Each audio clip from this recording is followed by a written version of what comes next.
بسم الله الرحمن الرحيم يا أيها الذين آمنوا أطيعوا الله وأطيعوا الرسول وأولي الأمر منكم فإن تنازعتم في شيء فردوه إلى الله والرسول إن كنتم تؤمنون بالله واليوم الآخر ذلك خير وأحسن تأويلا. السلام عليكم ورحمة الله. بسم الله الرحمن الرحيم. الحمد لله رب العالمين.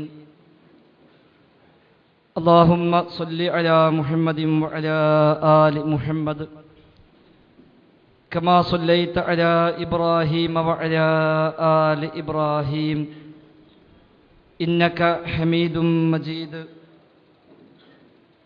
اللهم بارك على محمد وعلى آل محمد كما باركت على إبراهيم وعلى آل إبراهيم في العالمين إنك حميد مجيد. أما بعد فإن خير الكلام كلام الله وخير السنن سنن محمد صلى الله عليه وسلم وشر الأمور محدثاتها وكل محدثة بدعة وكل بدعة ضلالة وكل ضلالة في النار. أعوذ بالله من الشيطان الرجيم. بسم الله الرحمن الرحيم.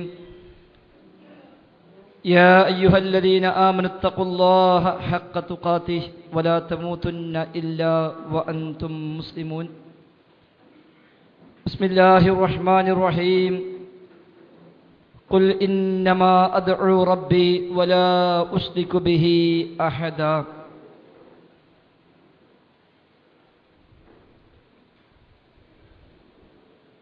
സ്നേഹം നിറഞ്ഞ സഹോദരന്മാരെ,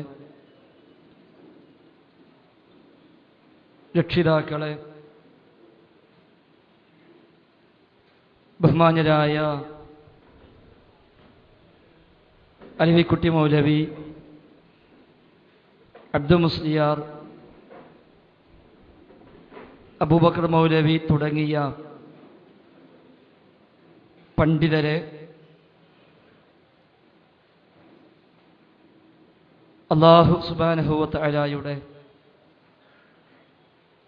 നിയമനിർദ്ദേശങ്ങൾ പരമാവധി പാലിക്കാൻ ശ്രമിച്ചുകൊണ്ട് മുത്തഖീങ്ങളായി ജീവിക്കാൻ ശ്രമിക്കണേ എന്ന് പ്രത്യേകം എന്നെയും നിങ്ങളെയുമൊക്കെ ഓർമ്മപ്പെടുത്തുന്നു. റബ്ബ് സുബ്ഹാനഹു വ തആല ജീവിതാവസാനം വരെ തൗഹീദിൽ അടിയുറച്ചു നിന്ന് ശിർക്കിന്റെ നേരിയ ഒരു അംശം പോലും ജീവിതത്തിൽ കടന്നു വരാതെ മുത്തഖീങ്ങളും മുവഹിദുകളുമായി ജീവിച്ചു മരിക്കുവാനുള്ള തൗഫീഖ് നൽകി നമ്മയെല്ലാം അനുഗ്രഹിക്കുമാറാവട്ടെ. അല്ലാഹുവിൻ്റെ മഹത്തായ അനുഗ്രഹം കൊണ്ട് അവൻ്റെ തൗഹീദ് ഉൾക്കൊള്ളുവാനും അത് ജീവിതത്തിൽ പാലിക്കുവാനും കഴിവിൻ്റെ പരമാവധി അതിൻ്റെ പ്രബോധന മേഖലയിൽ സഹകരിക്കുവാനുമെല്ലാമുള്ള തൗഫീഖ് കിട്ടിയവരാണല്ലോ മുജാഹിദുകളായ നമ്മളെല്ലാം. ഈ സംസാരിക്കുന്ന ഞാനാണെങ്കിലും കേൾക്കുന്ന നിങ്ങളാണെങ്കിലും നമ്മിൽ മഹാഭൂരിപക്ഷം ആളുകളും ഒരു കാലത്ത് തൗഹീദും ശിർക്കും കൃത്യമായി വേർതിരിച്ച് മനസ്സിലാക്കാൻ സാധിക്കാതെ ശിർക്കിന്റെ ചളിക്കുഴിയിൽ ചെന്ന് ചാടി അല്ലാഹുവല്ലാത്ത ആളുകളെ വിളിച്ചു പ്രാർത്ഥിക്കുന്ന, അവരോട് സഹായമർത്ഥിക്കുന്ന അനിസ്ലാമികമായ പ്രവണതകൾ ജീവിതത്തിൽ പാലിച്ചവരായിരുന്നു നമ്മിൽ മഹാഭൂരിപക്ഷം ആളുകളും. റഹ്മാനായ നാഥന്റെ അങ്ങേയറ്റത്തെ അനുഗ്രഹം ഒന്നുകൊണ്ട് മാത്രം അതിൽ നിന്ന് രക്ഷപ്പെടാനുള്ള മഹാഭാഗ്യം നമുക്ക് ലഭിച്ചു. അൽഹംദുലില്ലാ. ഇന്ന് നമ്മൾ ഓരോരുത്തരും ആത്മാർത്ഥമായ ദിവസവും ധാരാളം തവണ ആവർത്തിച്ചു പ്രഖ്യാപിക്കുന്നു, ഇയ്യാക നഅ്ബുദു വ ഇയ്യാക നസ്തഈൻ. നാഥ, നിന്നെ മാത്രം ഞങ്ങൾ ആരാധിക്കുന്നു. വ ഇയ്യാക നസ്തഈൻ, നിന്നോട് മാത്രം ഞങ്ങൾ സഹായമർത്ഥിക്കുന്നുവെന്ന് 17 തവണ നിർബന്ധമായും അതിലേറെ തവണ ഐച്ഛികമായും പ്രഖ്യാപിക്കുന്നവരാണല്ലോ നമ്മളൊക്കെ. ശിർക്കിന്റെയും ഖുറാഫാത്തിന്റെയും വഴിയെ ജീവിച്ച ആ കാലഘട്ടങ്ങളിലും നമ്മളൊക്കെ ഈ ആയത്ത് ഓതാറുണ്ട്, ഫാത്തിഹ സൂറത്ത് പാരായണം ചെയ്യാറുണ്ട്.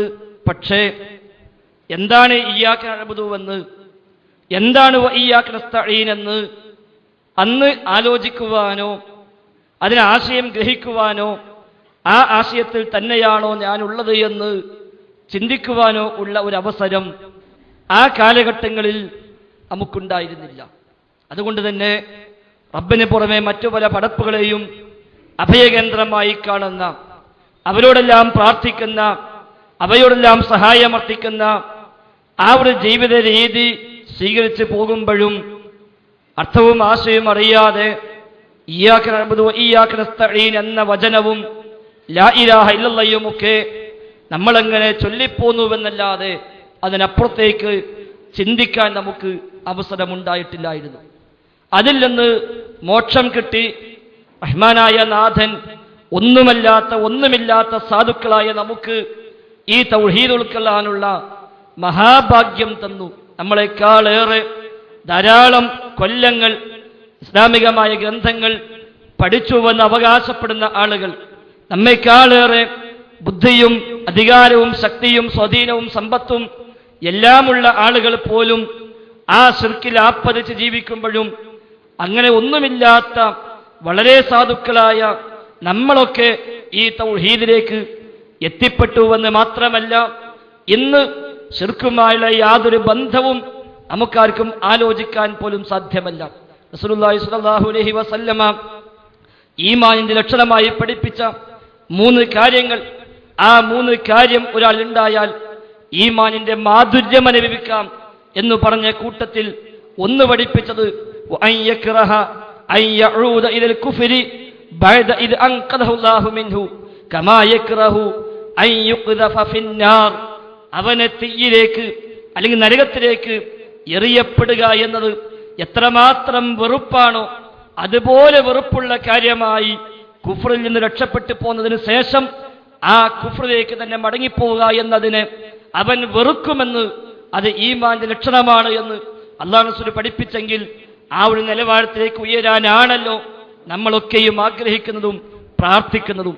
ശിർക്കിന്റെ ഒരു അംശവും ജീവിതത്തിൽ കടന്നു വന്നുകൂടാ എന്ന് നിർബന്ധം പിടിക്കുന്ന നമ്മൾ, ശിർക്ക് മാത്രമല്ല ആ ശിർക്കിലേക്ക് എത്തിപ്പെടാൻ സാഹചര്യമുള്ള ഏതെല്ലാം വഴികൾ ലോകത്തുണ്ടോ ആ വഴികളോടെല്ലാം സന്ധിയില്ലാ സമരം പ്രഖ്യാപിച്ച് അതിശക്തമായ ഭാഷയിൽ തന്നെ സമൂഹത്തിന്റെ ആട്ടും തുപ്പും വകവെക്കാതെ, ഏറും കുത്തും വകവെക്കാതെ, എന്തു പ്രയാസങ്ങളും എന്തെതിർപ്പുകളും ഏതെല്ലാം രൂപത്തിൽ നാട്ടിൽ നിന്നും വീട്ടിൽ നിന്നും കുടുംബത്തിൽ നിന്നുമൊക്കെ എങ്ങനെയെല്ലാം ഉണ്ടായാലും അതൊന്നും വകവെക്കാതെ ഈ ലാ ഇലാഹ ഇല്ലല്ലാഹ്ക്ക് വേണ്ടി, ഈ തൗഹീദിന് വേണ്ടി വന്നാൽ ജീവൻ പോലും ബലിയർപ്പിക്കാനും സന്തോഷമേയുള്ളൂവെന്ന് പ്രഖ്യാപിച്ചുകൊണ്ട് ആ തൗഹീദിന്റെ വഴിയിൽ ജീവിക്കുന്നവരാണല്ലോ മുജാഹിദുകളായ നമ്മളൊക്കെ.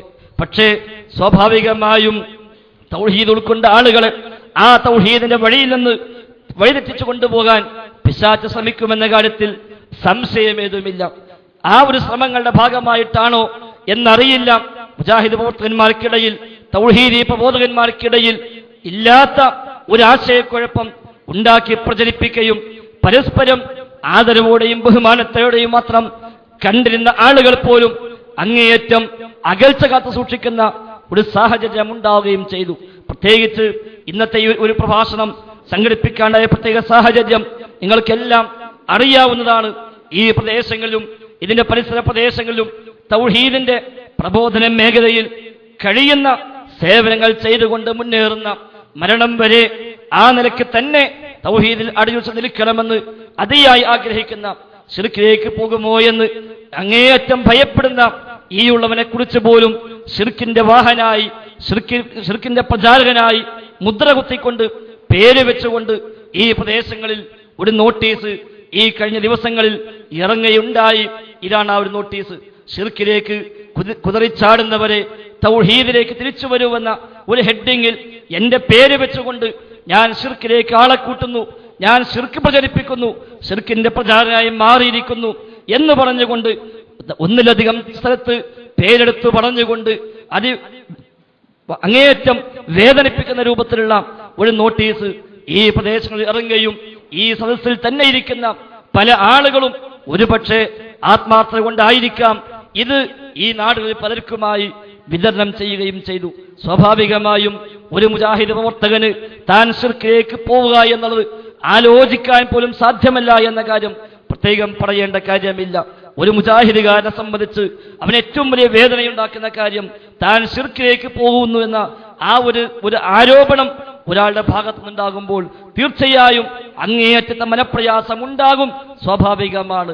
മറ്റെന്താരോപണവും ഒരു പക്ഷേ ക്ഷമിച്ചേക്കാം, സഹിച്ചേക്കാം, കണ്ടില്ലെന്ന് നടിച്ചേക്കാം, ഒരുപക്ഷെ അവരും പടച്ചറപ്പുമാകട്ടെ എന്ന് കരുതി അത് വിട്ടുകൊടുത്തേക്കാം.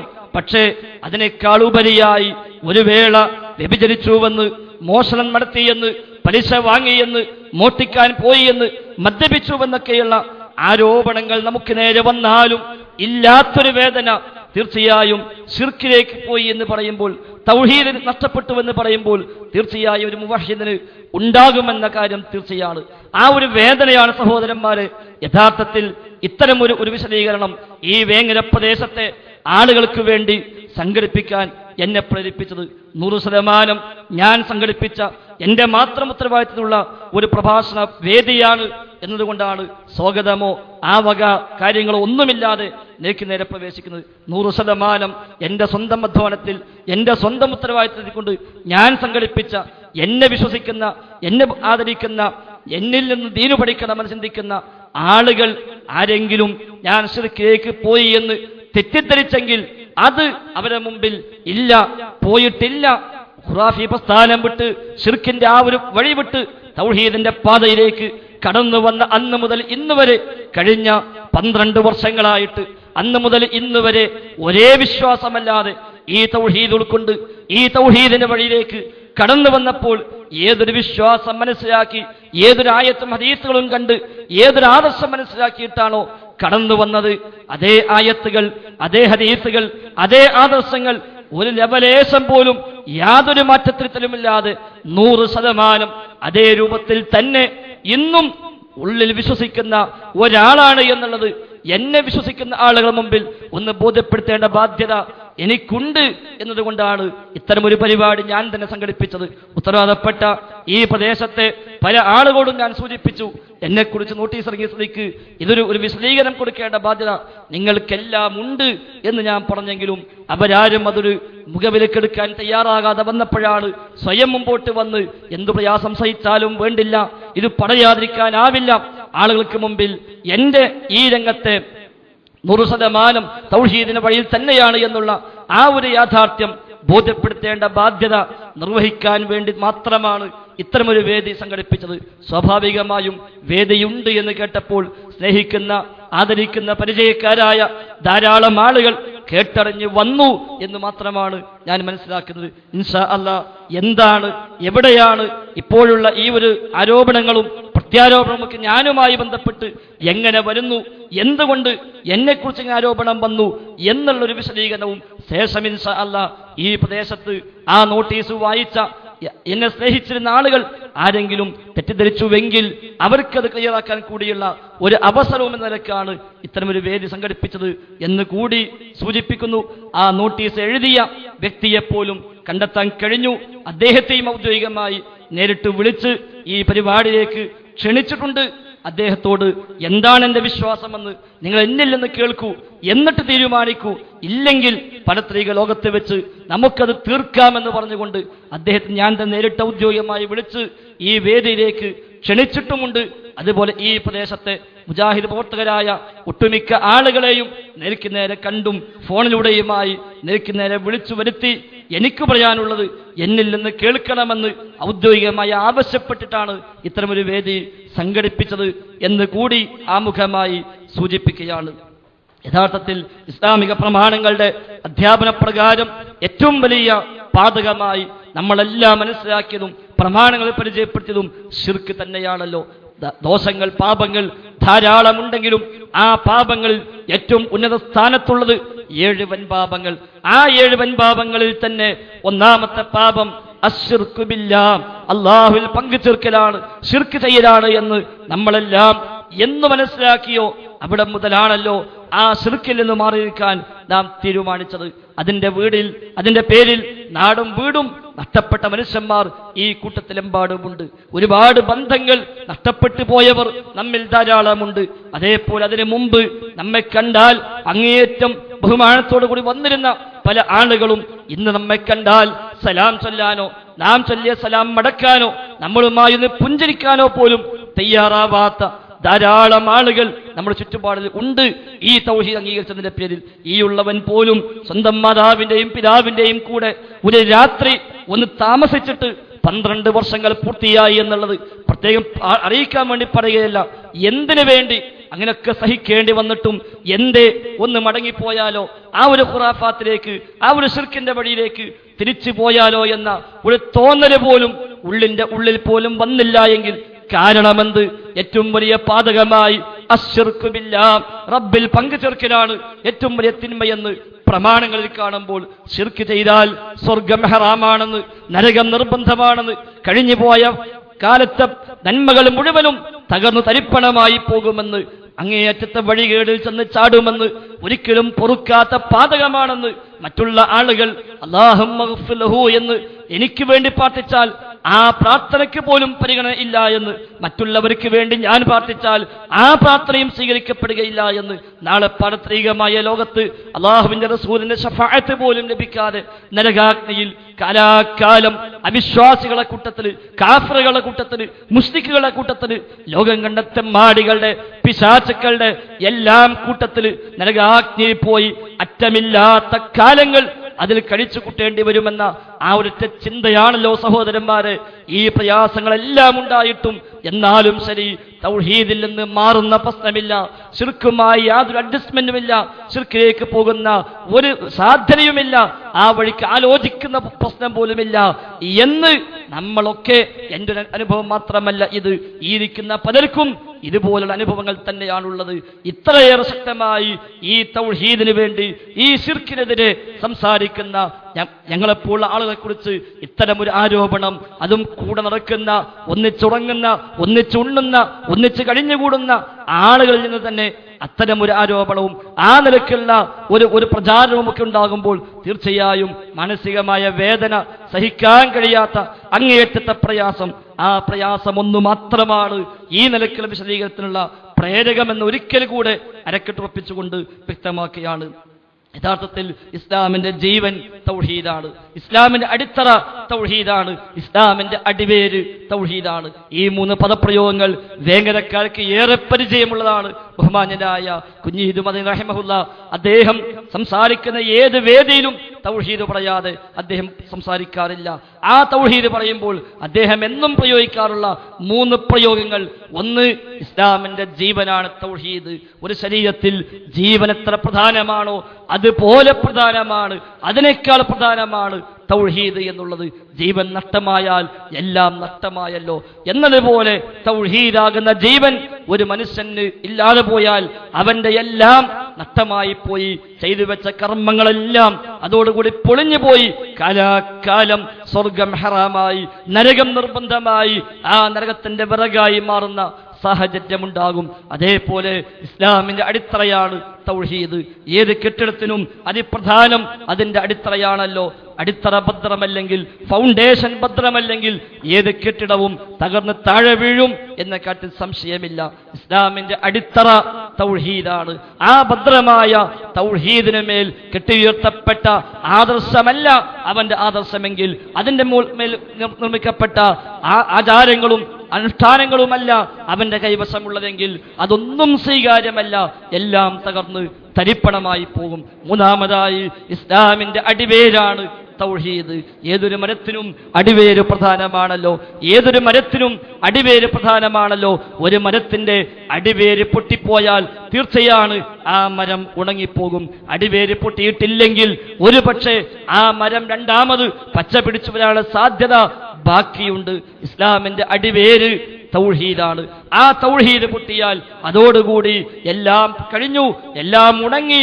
അതിന്റെ കൊമ്പും ചുള്ളിയും അതിന്റെ ഇലകളും കായകളും എല്ലാം അതോടുകൂടി താഴോട്ട് വീഴുന്ന ഒരു സാഹചര്യമുണ്ടാകും. ഇസ്ലാമിന്റെ അടിവേര് തൗഹീദാണ്, ലാ ഇലാഹ ഇല്ലല്ലാഹ്. ഇത്രയും പ്രധാനമാണ് തൗഹീദ് എന്നതിനാൽ സ്വാഭാവികമായും പിശാച് ആദ്യമായി ശ്രമിക്കാറുള്ളത് ആ അടിവേര് അറുക്കാൻ തന്നെയാണ്. ഒരു വിശ്വാസിയുടെ അടിവേരറുക്കാൻ, തൗഹീദ് മുറിക്കാൻ, ജീവൻ കളയാൻ, അടിത്തറയെ തകർക്കാനാണ് പിശാച് എന്നും ശ്രമിക്കാറുള്ളത്.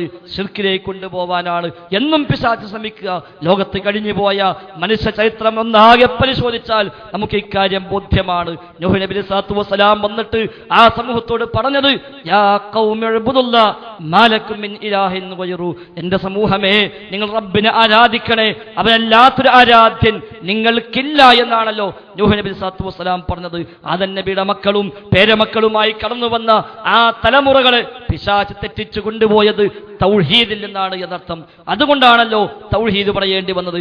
ആ നൂഹ് നബിയുടെ കപ്പലിൽ കയറി തൗഹീദ് നേടിയ വിശ്വാസികളായ മുവഹിദുകളായ ആളുകൾ, അവരുടെ പിന്മുറക്കാർ, മക്കളും പേരമക്കളുമായ ആളുകൾ, അവരിലേക്ക് പിന്നീട് വന്ന പ്രവാചകൻ സ്വാലിഹ് നബി സ്വല്ലല്ലാഹു അലൈഹി വസല്ലം, ആ സ്വാലിഹ് നബി സ്വല്ലല്ലാഹു അലൈഹി വസല്ലം വന്നിട്ട് അവരോട് പറഞ്ഞ വാക്കെന്താ? വിശുദ്ധ ഖുർആൻ ധാരാളം സൂറകളിൽ ആവർത്തിച്ച് പരിചയപ്പെടുത്തി. വൈലാ സമൂദ അഖാഹും സ്വാലിഹ ഖാല യാ ഖൗമി ഉബ്ദുല്ലാഹ് മാ ലക്കും മിൻ ഇലാഹിൻ ഗൈറു. എന്റെ സമൂഹമേ, നിങ്ങൾ റബ്ബിനെ ആരാധിക്കണേ, അവനല്ലാത്ത ആരാധ്യൻ നിങ്ങൾക്കില്ല. അതേപോലെ ഹൂദ് നബിയും പറഞ്ഞു, വൈലാ ആദിൻ അഖാഹും ഹൂദ ഖാല യാ ഖൗമി ഉബ്ദുല്ലാഹ് മാ ലക്കും മിൻ ഇലാഹിൻ ഗൈറു. ആദ്യകാരിലേക്ക് വന്ന അവരുടെ സഹോദരൻ ഹൂദ് അലൈഹിസ്സലാം പറഞ്ഞതും യാ ഖൗമി ഉബ്ദുല്ലാഹ്, എന്റെ സമൂഹമേ, നിങ്ങൾ അല്ലാഹനെ ആരാധിക്കണേ, മാ ലക്കും മിൻ ഇലാഹിൻ ഗൈറു, അവനല്ലാത്തൊരു ആരാധ്യൻ നിങ്ങൾക്കില്ല. വൈലാ മദിയന അഖാഹും ശുഐബ ഖാല യാ ഖൗമി ഉബ്ദുല്ലാഹ് മാ ലക്കും മിൻ ഇലാഹിൻ ഗൈറു. മദിയൻകാരിലേക്ക് വന്ന പ്രവാചകൻ ശുഐബ് അലൈഹിസ്സലാം പറഞ്ഞതും എന്റെ സമൂഹമേ, അല്ലാഹനെ ആരാധിക്കണേ, അവനല്ലാത്ത ആരാധ്യൻ നിങ്ങൾക്കില്ല. എല്ലാ അമ്പിയാക്കളും ഇതാണ് പറഞ്ഞതെങ്കിൽ വമാ അർസൽനാ മിൻ ഖബ്ലിക മിർ റസൂൽ ഇല്ലാ നൂഹി ഇലൈഹി അന്നഹു ലാ ഇലാഹ ഇല്ലാ അന ഫഅബ്ദൂൻ. എനിക്ക് മുമ്പ് നാം അയച്ച ഏതെല്ലാം പ്രവാചകന്മാരുണ്ടോ ആ പ്രവാചകന്മാർക്ക് മുഴുവനും നൽകിയ സന്ദേശം ഞാനല്ലാതെ ഇലാഹില്ല, അതിനാൽ എന്നെ മാത്രം ആരാധിക്കണം എന്നതാണ് എല്ലാ അമ്പിയാക്കൾക്കും കൊടുത്ത വഹ്യ് എന്ന് ഖുർആൻ പരിചയപ്പെടുത്തി. റസൂലുള്ളാഹി സ്വല്ലല്ലാഹു അലൈഹി വസല്ലം തങ്ങളും പറഞ്ഞു, അഫ്ദലു മാ ഖുൽതു അന വന്നബിയ്യൂന മിൻ ഖബ്ലി ഖൗലു ലാ ഇലാഹ ഇല്ലല്ലാഹ് വഹ്ദഹു ലാ ശരീക ല. ഞാനും എൻ്റെ മുമ്പ് കഴിഞ്ഞു പോയ അമ്പിയാക്കൾ മുഴുവനും പറഞ്ഞു വെച്ച വാക്കുകളിൽ ഏറ്റവും ഖൈറായ വാക്ക്, ഏറ്റവും ഉദാത്തമായ പ്രഖ്യാപനം ലാ ഇലാഹ ഇല്ലല്ലാഹ് വഹ്ദഹു ലാ ശരീക ല എന്ന പ്രഖ്യാപനമാണ് എന്ന് റസൂലുള്ളാഹി സ്വല്ലല്ലാഹു അലൈഹി വസല്ലം. എന്തേ എല്ലാ അമ്പിയാക്കന്മാർക്കും ഇത് പറയേണ്ടി വന്നത്? ഇതിൽ നിന്നാണ് പിശാച് തെറ്റിച്ചത്. ഈ തൗഹീദിൽ നിന്നാണ് പിശാച് ആദ്യമായി തെറ്റിക്കുക. അത് തെറ്റിക്കിട്ടിയാൽ അടിവേര് പൊട്ടി, അടിത്തറ പൊളിഞ്ഞു, ജീവൻ നഷ്ടമായി. പിന്നെ അയാളെ നോക്കേണ്ട കാര്യം പിശാചിനില്ല. അടിവേര് പൊട്ടിയല്ലോ, ഇനിയാൾ നരകത്തിലേക്ക് തന്നെ, ഇനിയാൾ സ്വർഗം ഹറാമായവൻ തന്നെ, ഇനിയാളുടെ കർമ്മങ്ങൾ സ്വീകരിക്കപ്പെടില്ല തന്നെ, ഇനി അയാൾ അങ്ങേയറ്റം വഴികേടിൽ അകപ്പെട്ടത് തന്നെ. അതുകൊണ്ട് ഇനി അവന്റെ കാര്യത്തിൽ മറ്റൊന്നും ആലോചിക്കാനില്ല. അതിനാൽ പിശാച് ആദ്യം ശ്രമിക്കുക ഈ അടിവേരറുക്കാനാണ്, ഈ അടിത്തറ പൊളിക്കാനാണ്. ഈ തൗഹീദിൽ നിന്ന്, തൗഹീദാകുന്ന ജീവനിൽ നിന്ന് അവനെ ഒഴിവാക്കി ജീവനില്ലാത്തവനാക്കി മാറ്റാനാണ് പിശാച് ആദ്യമായി ശ്രമിക്കുക. അതുകൊണ്ട് തന്നെയാണ് റസൂലുള്ളാഹി സ്വല്ലല്ലാഹു അലൈഹി വസല്ലമ നമ്മോടും താക്കീത് ചെയ്തത് ശിർക്കിനെ സൂക്ഷിക്കണേ എന്ന്. അല്ലാഹുവിന്റെ റസൂൽ സ്വല്ലല്ലാഹു അലൈഹി വസല്ലം മിമ്പറിൽ വെച്ച് സ്വഹാബാ കിറാമിനോട് പറഞ്ഞുവല്ലോ, ഇത്തഖൂ ഹാദ ശിർക ഫഇന്നഹു അഖ്ഫാ ഫീകും മിൻ ദബീബിൻ നംൽ. നിങ്ങൾ ഈ ശിർക്കിനെ സൂക്ഷിക്കണം. കാരണം ഒരു ഉറുമ്പരിച്ചു വരുന്നതിനേക്കാളും സ്വകാര്യമായി ആ ശിർക്ക് നിങ്ങളിലേക്ക് കടന്നു വരും. ഉറുമ്പ് വരുന്നതിനേക്കാളും സ്വകാര്യമായി ശിർക്ക് വരും. അപ്പോഴാണ് സ്വഹാബത്ത് ചോദിച്ചത്, അല്ലാഹുവിന്റെ റസൂലേ, ഇത്ര സ്വകാര്യമായി ശിർക്ക് വരുമെങ്കിൽ വകൈഫ നത്തഖീഹി, എങ്ങനെയാണ് റസൂലേ ഞങ്ങൾക്ക് സൂക്ഷിക്കാൻ കഴിയുക? അല്ലാഹുവിന്റെ റസൂൽ സ്വല്ലല്ലാഹു അലൈഹി വസല്ലം ഒരു പ്രാർത്ഥന പഠിപ്പിച്ചു കൊടുത്തു. അല്ലാഹുമ്മ ഇന്നി അഊദു ബിക മിൻ അൻ ഉശ്രിക ബിക വഅന അഅലം വഅസ്തഗ്ഫിറുക ലിമാ ലാ അഅലം. അല്ലാഹുവേ, അറിഞ്ഞുകൊണ്ടെങ്ങാനും ശിർക്ക് ചെയ്യുന്നതിൽ നിന്ന് നീ എന്നെ കാക്കണേ, അറിയാതെ എങ്ങാനും ശിർക്ക് വന്നാൽ നീ അത് പൊറുക്കണേ എന്ന പ്രാർത്ഥന അല്ലാഹുവിന്റെ റസൂൽ സ്വല്ലല്ലാഹു അലൈഹി വസല്ലം സ്വഹാബത്തിന് പഠിപ്പിച്ചു കൊടുക്കുന്നു. നമ്മളൊക്കെ ജീവിതത്തിൽ പ്രാവർത്തികമാക്കേണ്ടുന്ന ഒരു പ്രാർത്ഥനയാണത്. അല്ലാഹുമ്മ ഇന്നി അഊദു ബിക മിൻ അൻ ഉശ്രിക ബിക വഅന അഅലം. റബ്ബേ, അറിഞ്ഞുകൊണ്ടെങ്ങാനും ശിർക്ക് ചെയ്യുന്ന ഘട്ടത്തിൽ നിന്ന് കാക്കണേ നാഥ. അറിയാതെ ശിർക്കിലേക്ക് വന്നാൽ, ശിർക്ക് സംഭവിച്ചു പോയാൽ അത് പൊറുക്കണേ നാഥ എന്ന് പ്രാർത്ഥിക്കാൻ നബി തങ്ങൾ പഠിപ്പിച്ചെങ്കിൽ അറിഞ്ഞും ശിർക്ക് വരാം, അറിയാതെയും ശിർക്ക് വരാം എന്നാണല്ലോ അതിൽ നമുക്ക് മനസ്സിലാക്കാൻ സാധിക്കുന്നത്. ഏതായിരുന്നാലും ഈ തൗഹീദ് അതിപ്രധാനമാണ്. ശിർക്ക് അങ്ങേയറ്റം ഗൗരവമാണ്. അതുകൊണ്ടാണല്ലോ ആ ശിർക്കിനെതിരെയുള്ള ദഅവത്തുമായി നമ്മളൊക്കെ നമ്മുടെ നാടുകളിൽ ഇറങ്ങിത്തിരിച്ചത്. അതല്ലെങ്കിൽ ആരെങ്കിലും ചെയ്തോട്ടെ, എനിക്കെന്ത് ഛേദമെന്ന് കരുതി നമുക്ക് മാറി നിൽക്കാമായിരുന്നു. ജാറത്തിങ്കിൽ പോകുന്നവൻ പോകട്ടെ, അല്ലാഹു അല്ലാത്ത ആളുകളോട്, അംബിയ ഔലിയായിനോട്, ജിന്നിനോട്, മലക്കിനോട്, മറ്റ് സൃഷ്ടികളോട് പ്രാർത്ഥിക്കുന്നവൻ, ശിർക്ക് ചെയ്യുന്നവൻ അവൻ ചെയ്തോട്ടെ, ഞാൻ എന്തിനു നോക്കണമെന്ന് പറഞ്ഞ് നമുക്ക് മൗനം പാലിക്കാമായിരുന്നു. നമ്മുടെ തൗഹീദ് ക്ലിയറാക്കിയിട്ട്, എന്റെ തൗഹീദ് ക്ലിയറാണെങ്കിൽ ഞാൻ ജാറത്തിലേക്കും പോകുന്നില്ല, ഞാൻ ഒരു നബിയോടും പ്രാർത്ഥിക്കുന്നില്ല, ഒരു വലിയനോടും പ്രാർത്ഥിക്കുന്നില്ല, ഒരു ജിന്നിനോടും പ്രാർത്ഥിക്കുന്നില്ല, ഒരു മലക്കിനോടും പ്രാർത്ഥിക്കുന്നില്ല. അതുകൊണ്ട് ഇനി മറ്റുള്ളവന്റെ കാര്യം ഞാൻ എന്തിനു നോക്കണമെന്ന് പറഞ്ഞ് നമുക്ക് മാറി നിൽക്കാമായിരുന്നു. പക്ഷേ ഈ ശിർക്കിന്റെ അപകടം, ഈ ശിർക്കിന്റെ ഗൗരവം നമ്മുടെ നാട്ടുകാർക്ക്, നമ്മുടെ കുടുംബത്തിന്, നമ്മുടെ സമൂഹത്തിന്, നമ്മുടെ സുഹൃത്തുക്കൾക്ക് അറിയില്ല എന്നതുകൊണ്ട് ആ അറിയാതെ നന്മയാണെന്ന ധാരണയിൽ, തൗഹീദാണെന്ന ധാരണയിൽ ശിർക്കിന്റെ വഴിയെ അവർ പോയത് കൊണ്ടാണല്ലോ നമ്മൾ ഈ നാട്ടിലേക്ക് ദഅവത്തുമായി ഇറങ്ങിയത്. ഈ പരിസര പ്രദേശങ്ങളിൽ എത്ര ഖണ്ഡന പ്രഭാഷണങ്ങൾ, എത്ര സംവാദങ്ങൾ, എത്ര മുഖാമുഖങ്ങൾ, എത്ര പ്രബോധന സംരംഭങ്ങൾ നമ്മുടെ ജില്ലയുടെ വിവിധ ഭാഗങ്ങളിലായി നമ്മൾ സംഘടിപ്പിച്ചു. നമ്മുടെ ഈ നാട്ടിൽ പോലും എത്ര ഖണ്ഡനങ്ങൾ നമ്മളൊക്കെ നടത്തി, എത്ര വഅലുകൾ നടത്തി. കേരളത്തിൽ തന്നെ പരസ്യമായ ഒരു മുഖാമുഖം സംഘടിപ്പിച്ചത് നമ്മളൊക്കെ പാടെ കൂടിയിട്ട് നമ്മുടെ ഈ മണ്ഡലത്തിൽ, നമ്മുടെ തൊട്ടടുത്ത ഈ പ്രദേശത്താണല്ലോ, ചേറൂരിലാണല്ലോ ആദ്യമായി പരസ്യമായ ഒരു മുഖാമുഖം നാം സംഘടിപ്പിച്ചത്. റബീഉൽ അവ്വൽ മാസത്തിലാണത് എന്നുള്ളത് നമ്മൾ ഓർക്കേണ്ടതുണ്ട്. ഇനിയും റബീഉൽ അവ്വൽ മാസം വരുന്നു.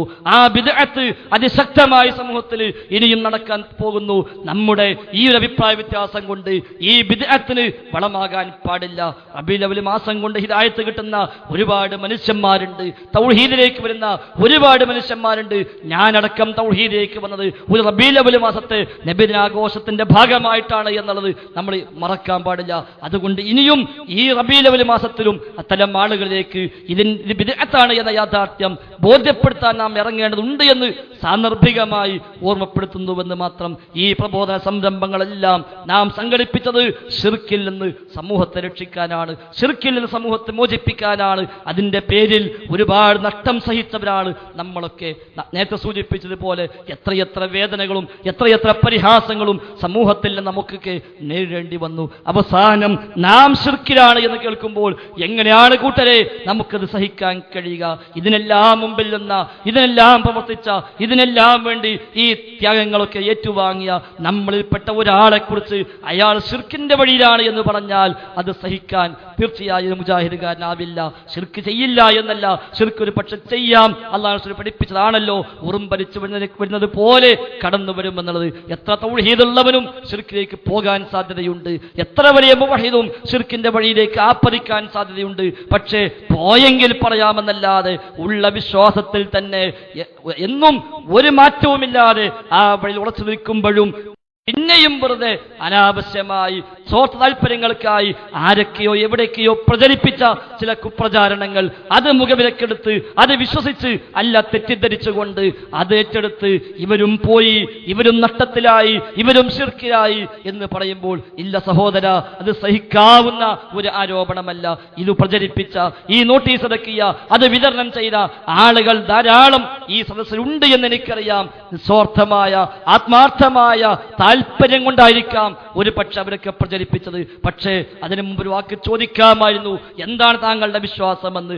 ആ എഴുതിയ ആളോട് പോലും ഞാൻ പറഞ്ഞു, നിങ്ങൾക്ക് ഇറക്കുന്നതിന് മുമ്പ് ഒരു വാക്ക് ചോദിക്കാമല്ലോ, എന്താണ് താങ്കളുടെ വിശ്വാസം എന്ന് ചോദിച്ചിട്ട് അങ്ങനെ വിശ്വാസം എനിക്കുണ്ട് എന്ന് പറയുകയാണെങ്കിൽ നോട്ടീസ് ഇറക്കാമായിരുന്നു. ജിന്നിനോട് പ്രാർത്ഥിക്കാമെന്നോ, പ്രാർത്ഥിച്ചാൽ ശിർക്കല്ല എന്നോ, അത്തരം സഹായാത്ര നിർവഹിച്ചാൽ ശിർക്കല്ല എന്നോ, അത് അനുവദനീയമാണ് എന്നോ ഉള്ള വാദം എനിക്കുണ്ട് എന്ന് ഞാൻ പറഞ്ഞാൽ തീർച്ചയായും നോട്ടീസ് ഇറക്കേണ്ടതാണ്, ആളുകളെ ബോധ്യവൽക്കരിക്കേണ്ടതുമാണ്. പക്ഷേ അതില്ല എന്ന് 100% ബോധ്യമുണ്ടായിട്ടും ഒരു വാക്ക് ചോദിക്കാൻ പോലും തയ്യാറാകാതെ നോട്ടീസ് ഇറക്കിയപ്പോൾ അത് 100% ആത്മാർത്ഥത തന്നെയാണ് എന്ന് വിചാരിക്കാൻ നിവൃത്തിയില്ല. ആ സുഹൃത്തിനോട് ഞാൻ പറഞ്ഞു, ആത്മാർത്ഥമായിട്ടാണ് താങ്കൾ ഇറക്കിയതെങ്കിൽ ഞാൻ പൊരുത്തപ്പെടാം, ഇല്ലെങ്കിൽ നമുക്ക് പരലോകത്ത് വെച്ച് കണക്ക് തീർക്കാമെന്നേ അദ്ദേഹത്തോട് ഞാൻ സൂചിപ്പിച്ചിട്ടുള്ളൂ. ഏതായിരുന്നാലും എന്തുകൊണ്ട് സഹോദരന്മാരെ ഇത്തരം നോട്ടീസ് ഇറങ്ങി? അതാണല്ലോ നമ്മൾ പരിശോധിക്കേണ്ടത്. ഇങ്ങനെ ശിർക്കിലേക്ക് പോയി എന്ന്, തൗഹീദിൽ നിന്ന് വ്യതിചലിച്ചു പോയി എന്ന്, ശിർക്ക് പ്രചരിപ്പിക്കുന്നുവെന്ന് ഒരു നോട്ടീസ് ഇറങ്ങാണ്ടായ സാഹചര്യം എന്ത് എന്നുള്ളത് സ്വാഭാവികമായും നമ്മൾ ആലോചിക്കേണ്ടതുണ്ട്. എന്താണ് പറഞ്ഞത്? ശിർക്കിന്റെ വഴിയിലേക്ക്, തൗഹീദിൽ നിന്ന് തെറ്റിപ്പോയി ശിർക്കിന്റെ മാർഗത്തിലേക്ക് കുതറിച്ചാടിയിട്ടുണ്ട്. അതാണല്ലോ നോട്ടീസിന്റെ ഹെഡിങ് തന്നെ, ശിർക്കിലേക്ക് കുതറിച്ചാടുന്നവരെ തൗഹീദിലേക്ക് തിരിച്ചു വരൂ എന്നാണല്ലോ ഇതിൽ ഹെഡിങ് തന്നെ കൊടുത്തത്. ഒരിക്കലും ഇല്ല സഹോദര, ശിർക്കിലേക്ക് കുതറിച്ചാടിയിട്ടില്ല, ശിർക്കിന്റെ വഴിയിലേക്ക് പോകല്ല എന്ന് സമുദായത്തെ ബോധവൽക്കരിക്കുക തന്നെയാണ് ഇന്നും ഞങ്ങളൊക്കെ ചെയ്തുകൊണ്ടിരിക്കുന്നത്.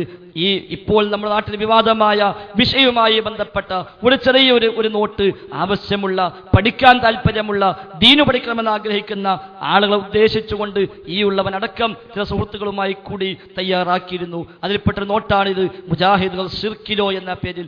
ഈ നോട്ടാണത്രേ ഇതുണ്ടാക്കാനുള്ള പ്രചോദനമെന്നാണ് ഇതിൽ പറയുന്നത്. ഈ ഒരു നോട്ട്, ഈ ഒരു ഫയല്, ഇത് കണ്ടതാണത്രേ ഇങ്ങനെ ഒന്നുണ്ടാക്കാനുള്ള പ്രചോദനം. യഥാർത്ഥത്തിൽ ഇതിൽ പറഞ്ഞതോ ഒന്നാമത്തെ വാചകം തന്നെ തൗഹീദ് ഇസ്ലാമിന്റെ ജീവൻ, അടിത്തറ, അടിവേര് എന്ന് പറഞ്ഞിട്ടാണ് ഈ നോട്ട് ആരംഭിക്കുന്നത് തന്നെ. തൗഹീദ് അരക്കിട്ടുറപ്പിക്കാൻ അതുമായി ബന്ധപ്പെട്ട ആയത്തുകൾ ധാരാളം കൊടുത്തു, ഹദീസുകൾ ധാരാളം കൊടുത്തു, റബ്ബിനോട് മാത്രമേ തേടാവൂ എന്ന് വളരെ വ്യക്തമായി ഇതിൽ പഠിപ്പിച്ചു. കഴിഞ്ഞുപോയ അംബിയാഇന്റെ പ്രബോധനങ്ങൾ ഇതിൽ പരാമർശിച്ചു. ഞാൻ നേരത്തെ പറഞ്ഞ ആ ആയത്തുകളെല്ലാം നൂഹ് നബിയുടെ, അതേപോലെ ഹൂദ് നബിയുടെ, സ്വാലിഹ് നബിയുടെ എല്ലാം ആ ദഅ്വാ രംഗത്തുള്ള ആ ഒരു അനുഭവങ്ങൾ എടുത്തു പറഞ്ഞുകൊണ്ട് അവരെല്ലാം ക്ഷണിച്ചത് തൗഹീദിലേക്കാണ് എന്ന് പറഞ്ഞു. ശേഷം ഈ തൗഹീദ് ഉണ്ടെങ്കിലേ സ്വർഗം കിട്ടുമെന്നും ഇല്ലെങ്കിൽ നരകത്തിൽ ചാടേണ്ടി വരുമെന്നും പറഞ്ഞു. കർമ്മങ്ങൾ പൊളിയുമെന്ന് പറഞ്ഞു. പിശാച് വഴിതെറ്റിക്കും ഈ ശിർക്കിലേക്ക് എന്ന് ഇതിൽ വ്യക്തമാക്കി. ശിർക്കിനെ പേടിക്കണമെന്നും ആ ശിർക്ക് തിരിച്ചു വരുമെന്നും ഈ നോട്ടീസിൽ പ്രത്യേകമായി ബോധ്യപ്പെടുത്തി. കഴിഞ്ഞുപോയ അമ്പിയാക്കന്മാര് പോലും ശിർക്കിന്റെ കാര്യത്തിൽ ജാഗ്രത പാലിച്ചവരും അതിന് ഭയപ്പെട്ടവരും ശിർക്കിലേക്ക് എത്താതിരിക്കാനും വേണ്ടി പ്രാർത്ഥിച്ചവരുമാണ് എന്ന യാഥാർത്ഥ്യവും ഇതിൽ പറഞ്ഞു. അതുകൊണ്ട് തൗഹീദ് പഠിക്കണമെന്ന് പറഞ്ഞു. ഇയ്യാക നഅ്ബുദു ഇയ്യാക നസ്തഈൻ എന്ന ആശയം എടുത്തു കൊടുത്തു.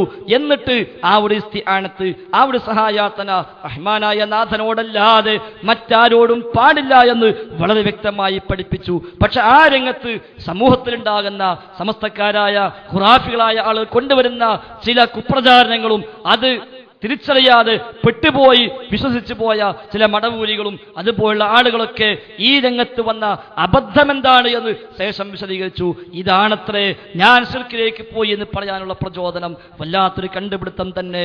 റഹ്മാനായ നാഥന്റെ കോടതിയെ ഓർക്കണേ എന്ന് മാത്രമേ അവരോട് ഇനിയും സൂചിപ്പിക്കാനുള്ളൂ. നമുക്ക് അവിടെ വെച്ച് തീർക്കാം എന്ന് ഒന്നുകൂടെ ഓർമ്മപ്പെടുത്തുകയാണ്. യഥാർത്ഥത്തിൽ എന്തുകൊണ്ട് ഇപ്പോൾ ഇത്തരമൊരു ചർച്ച നമ്മുടെ നാട്ടിൽ വന്നു? നമുക്കറിയാം, ഒരു ഹദീസുമായി ബന്ധപ്പെട്ട ദുർബലമായ, ലഈഫായ, ഒരിക്കലും സ്വീകരിക്കാൻ വകുപ്പില്ലാത്ത, ജീവിതത്തിൽ ഒരു ഘട്ടത്തിലും നമുക്ക് പ്രാവർത്തികമാക്കാൻ ഒരു പഴുതുമില്ലാത്ത ഒരു റിപ്പോർട്ട് ഹദീസ് ഗ്രന്ഥങ്ങളിൽ രേഖപ്പെട്ട് കിടക്കുന്ന യാ ഇബാദല്ലാഹ് അഈനൂനി എന്ന പറയുന്ന ഒരു റിപ്പോർട്ടുമായി ബന്ധപ്പെട്ട ചർച്ച നൂറ്റാണ്ടുകളായി മുസ്ലിം ലോകത്ത് ഖുറാഫികൾക്ക് എടുത്തിട്ടൊരു ചർച്ച. ആ ചർച്ച സ്വാഭാവികമായും നമ്മുടെ നാട്ടിലായിട്ട് ചർച്ച ചെയ്യപ്പെടാതിരിക്കും. ഖുറാഫി എവിടെല്ലാം ഉണ്ടോ അവിടെയെല്ലാം ആ ഹദീസ് ചർച്ചയാകും. ഒറ്റ സമസ്തക്കാരനെങ്കിലും ജീവൻ ബാക്കിയുള്ള കാലത്തോളം അവൻ എല്ലാ ഹദീസും തേടിപ്പിടിച്ചു കൊണ്ടുവരും ശിർക്ക് ന്യായീകരിക്കാൻ. അങ്ങനെ കൊണ്ടുവരുമ്പോൾ ആ ഹദീസുമായി ബന്ധപ്പെട്ട വിശദീകരണങ്ങൾ പറയേണ്ടി വരിക സ്വാഭാവികമാണ്. എന്താണ് ഹദീസ് എന്ന് പറയേണ്ടി വരും, സ്വഹീഹാണോ അല്ലേ എന്ന് പറയേണ്ടി വരും. ഇനി സ്വഹീഹ് ആണെങ്കിൽ എന്താ വിഷയം എന്ന് പറയേണ്ടി വരും, അല്ലെങ്കിൽ എന്താ വിഷയം എന്ന് പറയേണ്ടി വരും. സ്വാഭാവികമായും ദഅ്വാ രംഗത്ത് അത് ആവശ്യമായി വരും. അത്തരം ചർച്ചകൾ എല്ലാ കാലത്തും നടന്നിട്ടുണ്ട്, നമ്മുടെ നാട്ടിലും നടന്നിട്ടുണ്ട്. അതാണ് യഥാർത്ഥത്തിൽ ഇന്നും ഒരു തെറ്റിദ്ധാരണ ഉണ്ടാക്കാൻ പറ്റുന്ന വിഷയമാണെന്ന് ചില തൽപര കക്ഷികൾക്ക് തോന്നിയപ്പോൾ ആ തൽപര കക്ഷികൾ തൽക്കാലം അതെടുത്തിട്ട് ഒരു പുകമറ സൃഷ്ടിച്ച് ഇവരെല്ലാം ജിന്നിന്റെ പിന്നാലെ പോവുകയാണ്, ജിന്നിനോട് തേടാൻ കൽപ്പിക്കുകയാണ്, ജിന്നിനോട് പ്രാർത്ഥിക്കാമെന്ന് പറയുകയാണ് എന്ന് നമ്മുടെ കൂട്ടത്തിൽ തന്നെയുള്ള ചില തൽപര കക്ഷികൾ, ചില കുബുദ്ധികൾ അതുമായി രംഗത്തിറങ്ങി എന്നതാണ് വസ്തുത. അല്ലാതെ ഒരു മുജാഹിദുകാരനും ജിന്നിനോട് പ്രാർത്ഥിച്ച ശിർക്കല്ല എന്ന് വാദിക്കുന്നില്ല എന്ന കാര്യത്തിൽ എനിക്ക് സംശയമില്ല. ഇനി അഥവാ ഒരുത്തന് അങ്ങനെ വാദമുണ്ടെങ്കിൽ ജിന്നിനോട് പ്രാർത്ഥിക്കാമെന്ന് അത് ശിർക്കല്ല, ഹറാമേ ആകുമെന്ന് ഒരാൾക്ക് വാദമുണ്ടെങ്കിൽ ഓനാണ് 1-ാം നമ്പർ ഖുറാഫി എന്ന കാര്യത്തിൽ ഒരു സംശയവും ഈ കൂടിയ ഒരാൾക്കും വേണ്ട. ജിന്നിനോട് തേടാമെന്ന്, അവനോട് പ്രാർത്ഥിക്കാമെന്ന്, അത് ഹാലറായ ജിന്നാവട്ടെ, ഗായിബായ ജിന്നാവട്ടെ, ഏത് ജിന്നായാലും ശരി, ഇനി മലക്കായാലും ശരി, ആരോടാണെങ്കിലും റബ്ബല്ലാത്ത ഏതു പടപ്പിനോടും ഏത് സൃഷ്ടിയോടും പ്രാർത്ഥിക്കാമെന്ന് പ്രാർത്ഥിച്ച ശിർക്കല്ല എന്ന് ഒരുത്തം പറഞ്ഞാൽ അവൻ പച്ച ഖുറാഫിയാണ്, സംശയത്തിന് വകയില്ല. അവൻ തൗഹീദുള്ളവനല്ല, അവൻ മുജാഹിദല്ല, അവൻ മുവഹിദല്ല, അവൻ ശിർക്കിന്റെ പിന്നാലെ പോയവനാണ്. ആ കാര്യത്തിൽ യാതൊരു സംശയവും നമുക്ക് ആവശ്യമില്ല. പിന്നെന്തുകൊണ്ട് ഈ ചർച്ച വന്നു? സ്വാഭാവികമായും ഈ ഹദീസ് അവർ കൊണ്ടുവരാൻ ഒരു പശ്ചാത്തലമുണ്ട്. ഈ ഖുബൂരികളായ ആളുകൾ ഈ ഹദീസ് കൊണ്ടുവരാൻ ഒരു പശ്ചാത്തലമുണ്ട്. സാധാരണ നാം പറയാറുണ്ട്, ഇവർ ചെയ്യുന്ന ഇസ്തിഗാസ എന്ന ഓമനപ്പേട്ട് വിളിക്കുന്ന രീതികൾ, അഥവാ മുഹീദ്ദീൻ ശൈഖിനെയും ബദരീങ്ങളെയും റിഫായി ശൈഖിനെയും നമ്മുടെ നാട്ടിലെ കോയപ്പാപ്പ എന്ന ഭ്രാന്തൻ കുഞ്ഞോമാക്കയും അടക്കം വിളിച്ചു പ്രാർത്ഥിക്കുന്ന സമസ്തക്കാരായ ആളുകളോട് നാം പറയും, ഈ തേട്ടം ശിർക്കാണ്, ഈ തേട്ടം, ഈ സഹായാർത്ഥന ബദരീങ്ങളെ കാക്കണേ എന്ന, മുഹീദ്ദീൻ ശൈഖെ രക്ഷിക്കണേ എന്ന, മമ്പടന്തങ്ങളെ സഹായിക്കണേ എന്ന ഈ ഒരു സഹായാർത്ഥന ഇത് ശിർക്കാണ്, ഇത് പ്രാർത്ഥനയാണ്, ഇത് റബ്ബിൽ പങ്കുചേർക്കലാണ്, അതുകൊണ്ട് ഇത് ചെയ്യാവതല്ല എന്ന് നാം പറയുമ്പോൾ അവർ പറയാറുണ്ട്, ഇല്ല, ഞങ്ങളാരും പ്രാർത്ഥിക്കുന്നില്ല, ഞങ്ങൾ സഹായമർത്ഥിക്കുന്നേയുള്ളൂ. ഇതാണല്ലോ നമ്മുടെ നാട്ടിൽ ഒരു ഖുറാഫിയുടെ വാദം. ഞങ്ങൾ പ്രാർത്ഥിക്കുന്നില്ല, സഹായമർത്ഥിക്കുന്നുള്ളൂ. ആ സഹായാർത്ഥനക്ക് ഈ പ്രാർത്ഥന നിങ്ങൾ പേരിട്ടാലും അത് പ്രശ്നമൊന്നുമില്ല എന്നാണ് അവർ പറയാറുള്ളത്. റസൂലുള്ളാഹി മൂസ മുസ്ലിയാരൊക്കെ മുമ്പ് പച്ചയായിട്ട് എഴുതി അല്ലാഹു അല്ലാത്തവർ പ്രാർത്ഥിച്ചുവെന്ന് ഒരു മുസ്ലിമും പറയുകയില്ല, അങ്ങനെ പറയാൻ പാടുമില്ല എന്ന് റസൂലുള്ളാഹി മൂസ മുസ്ലിയാരൊക്കെ മുമ്പ് സമസ്തയുടെ നേതാക്കന്മാരായി അറിയപ്പെട്ട ആളുകൾ അവരെഴുതി. പക്ഷെ ഈ കാലത്ത് പൊന്മള അബ്ദുൽ ഖാദിർ മുസ്ലിയാരെ പോലുള്ളവർ പ്രാർത്ഥിക്കാമെന്ന് തന്നെ എഴുതി. പക്ഷേ അവർ വ്യാഖ്യാനിച്ചത് എന്താ? അത് കേവലം ഭാഷാ പ്രയോഗമാണ്. കാന്തപുരം മുസ്ലിയാർ പറഞ്ഞല്ലോ, പ്ര എന്ന് പറഞ്ഞാൽ അലങ്കാരം എന്നാണ്, അർത്ഥന എന്ന് പറഞ്ഞാൽ ആവശ്യപ്പെടുക എന്നാണ്. അപ്പോൾ പ്രാർത്ഥന എന്ന് പറഞ്ഞാൽ അലങ്കാരത്തോട് ആവശ്യപ്പെടുക എന്നേ അർത്ഥമുള്ളൂ. അതുകൊണ്ട് ആ പേരിട്ടതുകൊണ്ട് ശിർക്ക് വരുന്നില്ല എന്ന ന്യായം പറഞ്ഞിട്ടാണ് അവർ പിന്നെ അതിനെ ന്യായീകരിച്ചത്. അപ്പൊ അവരുടെ വാദം ഇസ്തിഗാസ എന്ന് പറഞ്ഞാൽ അത് ശിർക്കല്ല, അത് ദുആ അല്ല, അത് സഹായാർത്ഥനയാണ്, അത് പ്രാർത്ഥനയല്ല. ഈ സഹായാർത്ഥന പ്രാർത്ഥന ആകണമെങ്കിൽ, ഈ സഹായാർത്ഥന ദുആ ആകണമെങ്കിൽ, ഈ സഹായാർത്ഥന ശിർക്കാവണമെങ്കിൽ ആരോടാണോ അർത്ഥിക്കുന്നത് ആ അർത്ഥിക്കപ്പെടുന്ന വ്യക്തി, ആ അർത്ഥിക്കപ്പെടുന്ന ശക്തി അത് ഇലാഹാണ് എന്ന് വിശ്വസിക്കണം, അത് സ്വയം കഴിവുള്ള സ്വമതയത്തുള്ളതാണ് എന്ന് വിശ്വസിക്കണം എന്നാണല്ലോ സമസ്തക്കാർ പണ്ടേ പറയാറുള്ളത്. നമുക്കറിയാം, മണ്ണാർക്കാട് സംഭവത്തിലാണല്ലോ ആ സമതയത്ത് ഏറെ ചർച്ച ചെയ്യപ്പെട്ടത്. നമ്മുടെ ഈ വേങ്ങലിൽ വെച്ച മുഖാമുഖത്തിൽ പോലും സുലൈമാൻ സഖാഫി എന്ന് പറയുന്ന ഒരു ചങ്ങാതി ഇവിടെ പ്രസംഗിച്ചിട്ട് അയാളും ഇവിടെ വ്യക്തമായി ഈ നാട്ടിലും പറഞ്ഞു. ഒരുപാട് ക്ലിപ്പുകൾ നാം സാധാരണ ഇടാറുണ്ട് അദ്ദേഹത്തിൻ്റെതൊക്കെ. സൂര്യനോടും ചോദിക്കാം, ചന്ദ്രനോടും ചോദിക്കാം, ഈ മുമ്പിലുള്ള മൈക്കിനോടും ചോദിക്കാം. ശിർക്ക് വരുന്ന പ്രശ്നമില്ല. ശിർക്കാകണമെങ്കിൽ ഇലാഹാണെന്ന് വിശ്വസിക്കണം, സ്വയം കഴിവുണ്ടെന്ന് വിശ്വസിക്കണം, സമതാണ് മഅബൂദാണ് എന്ന് വിശ്വസിക്കണം. എന്നാലേ ശിർക്ക് വരൂ. ആ വിശ്വാസമില്ലാത്ത കാലത്തോളം ആരോടും എന്തും ചോദിക്കാമെന്നാണല്ലോ സാധാരണ സമസ്തക്കാർ പറയാറുള്ളത്. ഈ വിശ്വാസമുണ്ടോ എങ്കിൽ ശിർക്കായി, ആ വിശ്വാസമില്ലേ അത് ശിർക്കാവില്ല. അതൊരു പക്ഷെ ഹറാമായേക്കാം, അല്ലാത്ത മറ്റു വല്ലതുമായേക്കാം എന്ന് അവർ പറയാറുണ്ട്. അതാണ് ഇടമുട്ടത്തൊക്കെ നമ്മൾ വായിച്ചു സംവാദത്തിൽ വെച്ച്. അവർക്കെതിരെ ഒരു സൃഷ്ടിക്ക് മുമ്പിൽ സുജൂദ് ചെയ്താൽ പോലും ശിർക്കാവില്ല എന്ന് അവർ എഴുതിയത് നമ്മൾ വായിച്ചു. അവരവിടെ പറഞ്ഞതെന്താ? എല്ലാ കഴിവും കാര്യവും അല്ലാഹു തആലാക്ക് മാത്രമാണെന്ന് ഉറച്ച് വിശ്വസിക്കുന്ന ഒരു സുന്നി ഒരു സൃഷ്ടിക്ക് മുമ്പിൽ സുജൂദ് ചെയ്താൽ പോലും ശിർക്കാവില്ല. കർമ്മശാസ്ത്ര വീക്ഷണത്തിൽ അത് ഹറാമായേക്കാം എന്നാ അവർ എഴുതി വെച്ചത്. അപ്പൊ അവരെ വാദപ്രകാരം ശിർക്ക് വരണോ? സ്വയം കഴിവുണ്ട് എന്ന് വിശ്വസിക്കണം, സ്വമതാണ് എന്ന് വിശ്വസിക്കണം, ഇലാഹാണ് എന്ന് വിശ്വസിക്കണം. ആ വിശ്വാസമില്ലെങ്കിൽ ശിർക്ക് വരില്ല എന്ന് അവര് പറഞ്ഞപ്പോൾ നാം അവർക്ക് മറുപടി കൊടുത്തു, അല്ല, നിങ്ങൾ ആ വാദം ശരിയല്ല. ഇലാഹാണെന്ന് വിശ്വസിച്ചാൽ ശിർക്ക് തന്നെ, പക്ഷേ ഇലാഹാന്ന് വിശ്വസിച്ചില്ലെങ്കിലും ശിർക്ക് വരും. ഇലാഹിന് കൊടുക്കേണ്ടത് മറ്റൊരാൾക്ക് കൊടുത്താൽ ശിർക്കായി. ഇലാഹിൽ നിന്ന് മാത്രം പ്രതീക്ഷിക്കേണ്ടത് മറ്റാരിൽ നിന്നെങ്കിലും പ്രതീക്ഷിച്ചാൽ അത് ശിർക്കായി. ഇലാഹിനു മാത്രം അവകാശപ്പെട്ടത് മറ്റാർക്കെങ്കിലും ഉണ്ട് എന്ന് വിശ്വസിച്ചാൽ അതും ശിർക്കായി.